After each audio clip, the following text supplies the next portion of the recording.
Hello అండి. రండి రండి. మా చిన్ను భోజనం మీరు టేస్ట్ చేస్తారా? టేస్ట్ అయితే నిజంగా అదిరిపోయిందనమాట. ఇంకా ఇక్కడ మా బాబు కోసం అయితే గనక నేను క్యారెట్, పప్పు బువ్వ అయితే చేస్తున్నానండి.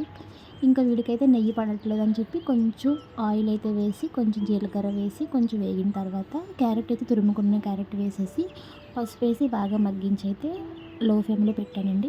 ఈలోపు బియ్యం పప్పు ఒక హాఫ్ అన్ అవర్ ముందే నానపెట్టి పెట్టుకున్నాననమాట. ఇంకా నేనైతే ఇప్పుడు ఒక చిన్న మాట అయితే చెప్పాలనుకుంటున్నాను.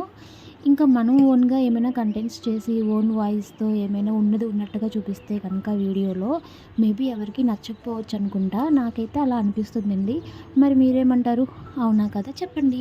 గ్రోత్ రావాలి అంటే, సక్సెస్ అవ్వాలంటే దేనికైనా టైం అనేది పడుతుంది కదా! నేనైతే ఆ టైం కోసం, నా యొక్క గ్రోత్ కోసం అయితే చాలా ఎదురు చూస్తున్నాను. అది మీ చేతుల్లోనే ఉందనమాట. మీరిచ్చే సపోర్ట్‌తో, మీరిచ్చే లైక్స్‌తో, అలానే మీరు మా ఛానెల్‌ని సబ్స్క్రైబ్ చేస్తేనే కనుక మేము ముందుకైతే వెళ్తామనమాట. మీ సపోర్ట్ నాకెంతో అవసరం.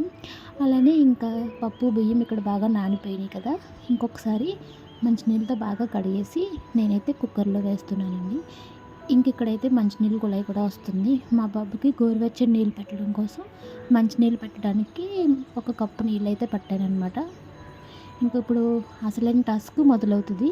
బాబుకు తినిపించడం అనమాట. ఎలా అయినా సరే కడుపులోకి 2 ముద్దలెళ్ళినా పర్వాలేదు కదండీ!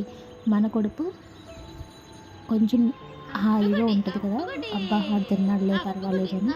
ప్లీజ్ మీరైతే సబ్స్క్రైబ్ చేసుకోండి. బాయ్.